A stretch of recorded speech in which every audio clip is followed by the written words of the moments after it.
Good morning, guys. So, today I want to talk about the subject of batoning and a little bit of backstory. What even put this on my radar, I was on one of the Facebook groups, and a guy had recently bought, I think it was a cold steel SRK made in Taiwan, and he went out to use it, said he was splitting a little bit of wood with it, batoning, and shows a picture, and the knife is just snapped right down. And the comments were very polarizing. You have on one side, they were either trashing the company or they were trashing where it was made.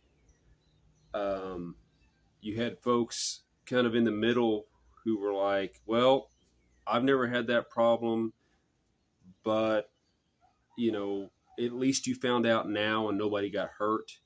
Or, yeah, definitely, it's a good thing you did this because you might have saved problems for yourself in the future.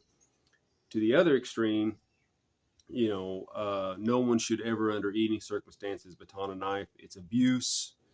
This is your grail. This is your safety line if you were caught in the real world, and and you had to rely on it, and now you've broken it. So batoning should never happen. And it kind of rubbed me the wrong way. I've batoned with knives since I was 6. Never have broke one from batoning. I have broken knives, but not from batoning. So I thought, well, I'm going to write down a few notes. I've got a little notebook here that I made. I thought, well, I'll write down a few notes and see if I can come up with an idea for a video, because I think there's some middle ground here that needs to be paid attention to. Started off on my notes, and then went to page 2, and then it went to page 3, and then went to page 4, and then about halfway through to page 5, I realized this is way more complicated than what I initially thought. So on this video, I'm going to try to convey my thoughts on batoning, on knife construction, on knife manufacture, and hopefully find a common sense middle ground that people can use with some measure of safety and assurance that they're not going to trash their knife, but they're also still going to be able to get full use out of their knife. So anyway, let's get into it. Let's talk about knife construction a little bit. As I said, I've broken knives before in the past, just not from batoning. One of the ways I've done that is throwing. As a kid, you throw your knife into a tree and it sticks into something nice and hard, and vibration goes right down. And I had several cheaper made knives break right there. It sticks, the vibration comes down, it can't take the stress, and snap. This Randall is a stick tang, or what my definition of a stick tang is. There's some variance in definition, guys. So just please try to follow along with what I'm saying, because my definition might not exactly be the same definition you use. But we rebuilt this knife. As the tang goes right about to here, it's much thinner, or not as wide, I should say, as the blade. It comes right down like that. And one of the problems with that, whenever I would throw these knives built that way, hit a hard surface, yeah, they'd stick in, but the vibration would build up right here into a stress point and snap the handle off. As a firefighter, one of the things I did a couple different times, I would try to pry with a thinner point, I should say.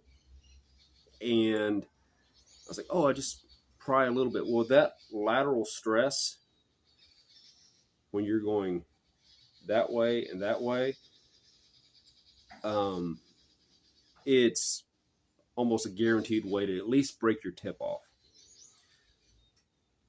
So I've broken tips by putting on lateral stress. I've snapped handles by throwing.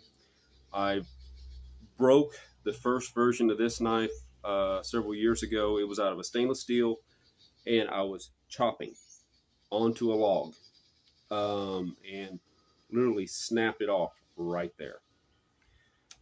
That being said, I would never try to baton with this knife. I don't think, from past experience, that I can trust a stick tang like that. I know there's Moras and different other types of knives that have been proven to work. But for me, if it's a stick tang, I don't want to baton with it. I don't feel like I can trust it. The other, this is a cold steel LTC light terrain chopper out of carbon 5 back when they were made in the US. This one's 1993, 1994. It was my dad's. My dad got one of these. You can see it's very thin. This is also kind of a similar tang. It kind of comes down here a little bit and follows inside all the way. It comes back through here. Dad used this a lot. I actually had 2 of these from Cold Steel. And over the course of about 10 years of use and chopping, I mean, this used to be my primary type knife. I snapped both of the ones I had right there. Not here, but right there. And I did it solely by chopping on hardwood. It was chop, ting, and off goes the blade. Cold Steel did send me 2 more, and it was not this model. It was a much nicer model of kukri. But so their guarantee was great. But the point is, a nice big knife like that, I snapped it just by chopping. So it makes me, I would be hesitant, I should say, to depend on that. Now, I keep it because it was my dad's.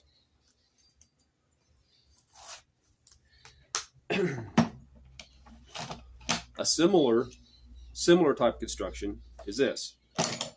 This is a Himalayan Imports kukri, and it has what's I call a rat tail tang. And basically, the cut down is here, and the piece of steel kind of gets almost rounded about this point, all the way out to here, and then it's peened right there. That's actually the end of the tang. Look how thick that is. Okay. You have a convex edge, a really nice convex edge. This is one of the better convexes I've ever gotten from Cold Steel. Or not Cold Steel, but from Himalayan Imports.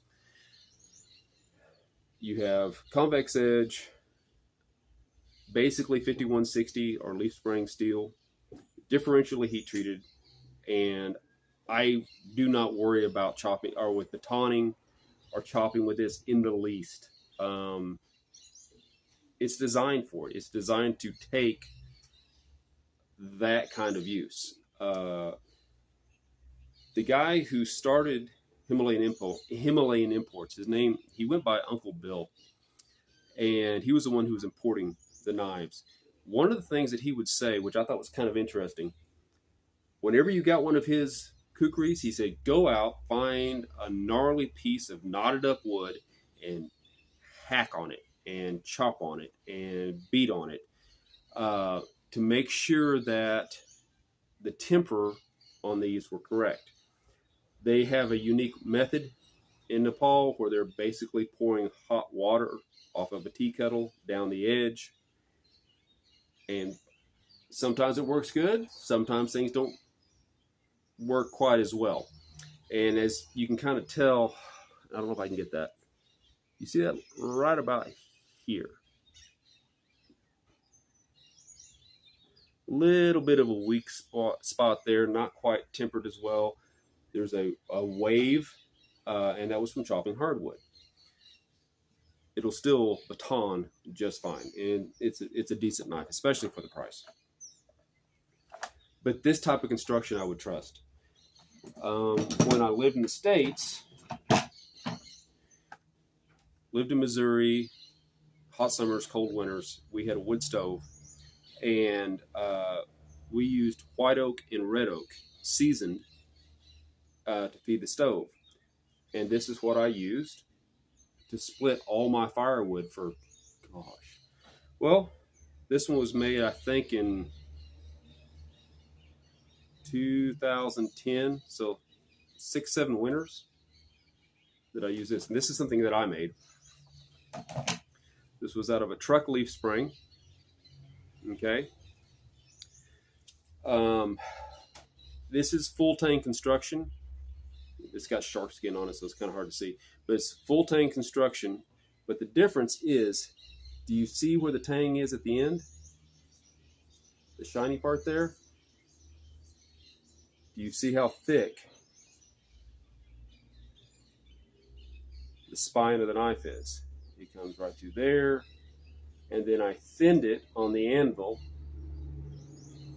down to this. That is for lateral strength. It's supposed to give strength and stability, but also like it can handle a lateral bend a little bit better. Frozen white oak, frozen red oak, chop it in, take another piece of 15-pound frozen wood and beat it through. Full length. Just beat it through. And that's how I started my fires. Never had a problem, but the knife was designed to be strong. Looks can be somewhat deceiving. This right here is the BK2 carbon steel. It's full tang. You can see the extended tang all the way up to here. You can see the tang all the way along the spine. However, if you take the scale off, big old chunks missing out of it. This is my son's knife. It's worked great. I've never had a problem with it. I am a little concerned of what if batoning here. I don't go with throwing knives, but if you had a vibration build up, I don't know if that makes this a weak spot right here. I would be cautious with it, which makes me wonder on this little Bark River gunny. 3V steel, really cool. I don't know if that's a solid tang. So this brings me to my next point on the manufacture of the knife. If you have a large company like Buck, Gerber, Charade, Cold Steel, kind of the same thing as Bark River. They're not quite as mass produced. Becker, Knife and Tool. They've got a lot of knives they're manufacturing every day. I would want to look at their guarantee, and if on that particular model, if batoning is not listed, or for some reason if chopping is not listed as their guarantee, I wouldn't do it. For the simple fact that, like the initial Facebook post that got me wanting to read about or talk about this, he posted the knife, there broke, and just immediately one of the people said, well, if you had had a K-bar, that wouldn't have happened. And like 2 posts down, there's a broken K-bar.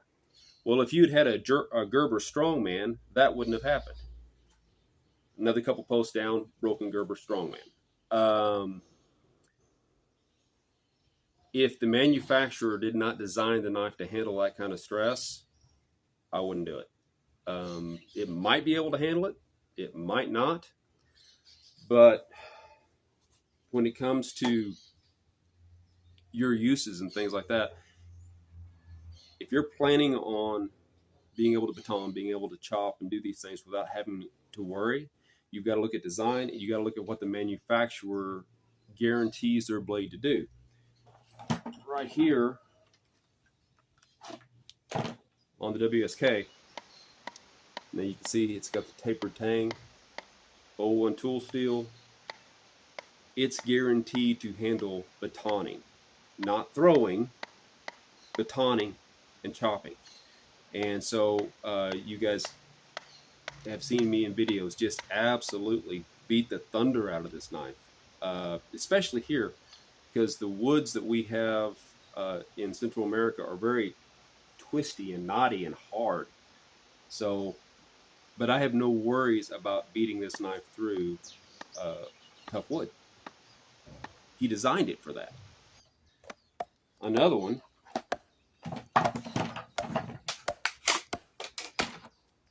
the Woodsman, you know, I've beat it through a bunch of stuff. And also, before I ever got it, I watched Kevin go through a 2-foot long birch log that was almost the entire length of the blade.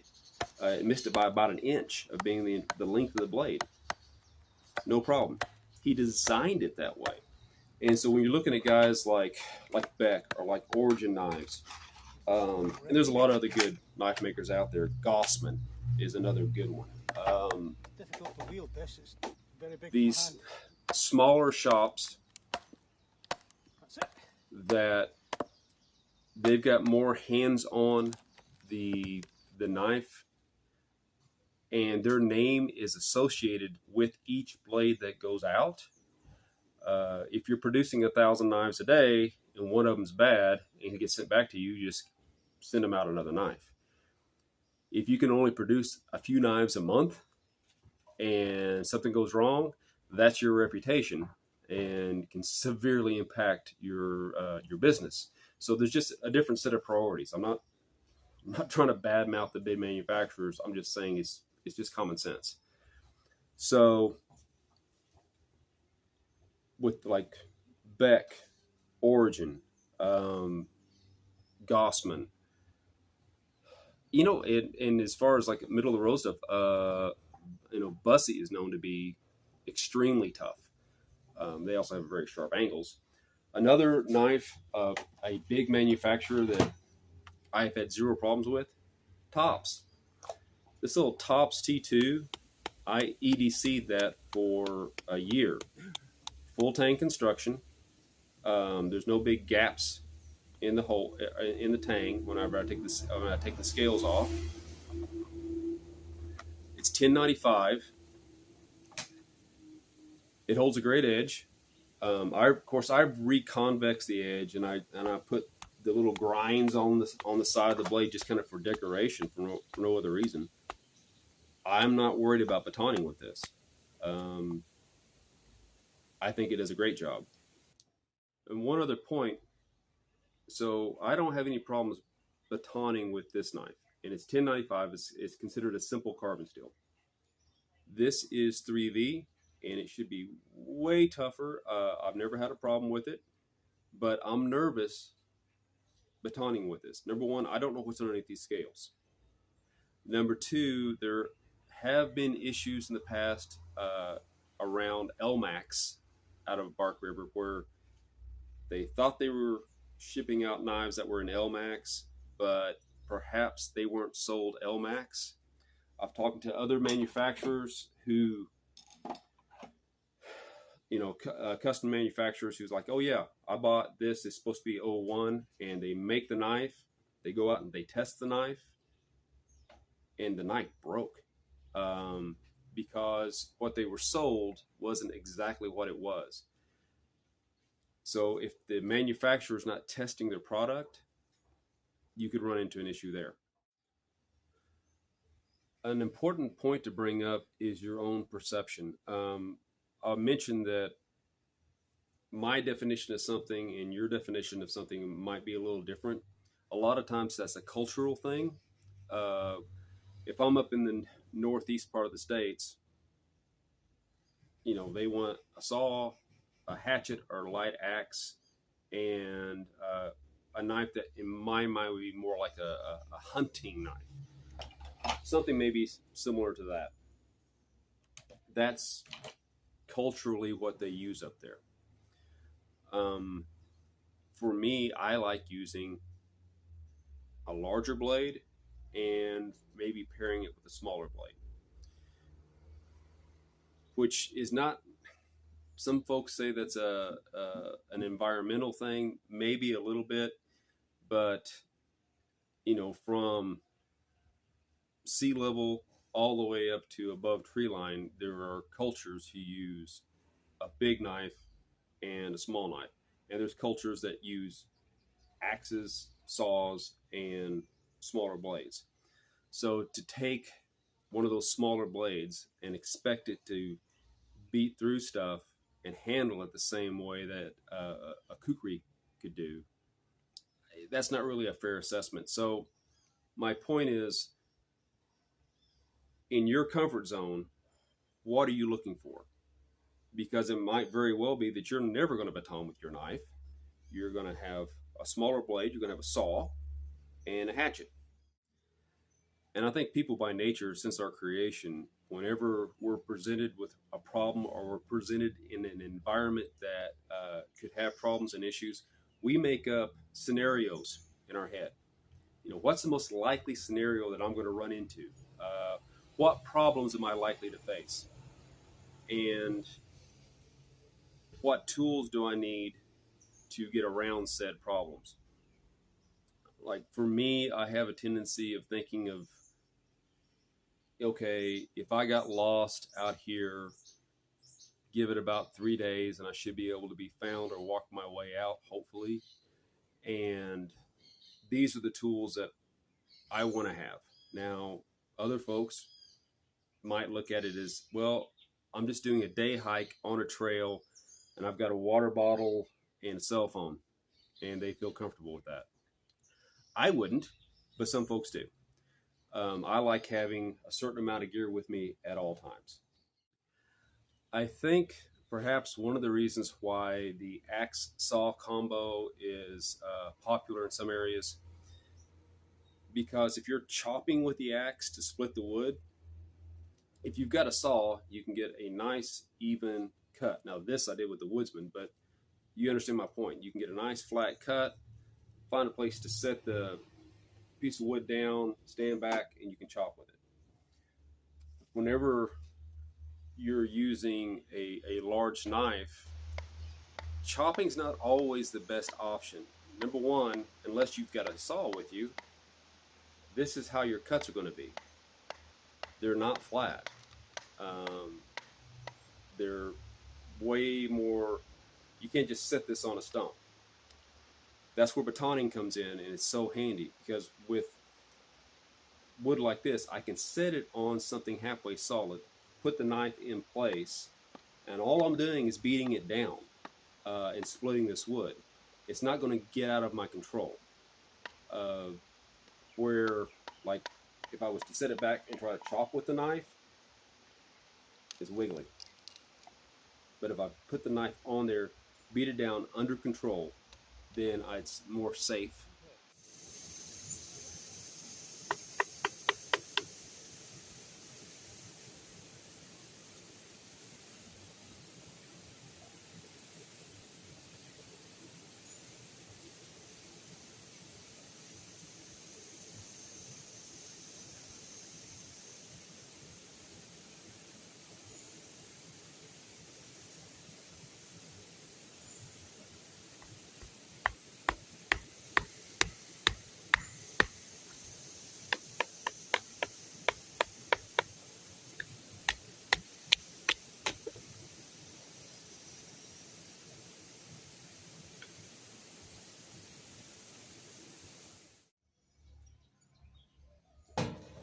Hey guys, so it is the next morning and I'm going to go ahead and wrap this video up for now. hope that I've given you a few things to think about, maybe some new ideas, and that batoning is a completely viable way of processing wood. It's dependent on factors like everything else is, but it's something that it works if done correctly. Hope you guys are doing good. We're pushing close to 600 subscribers, which is amazing. And I really appreciate all the comments, suggestions, things like that I've gotten. You guys are really great. I appreciate it. Anyway, take care, stay safe, and God bless.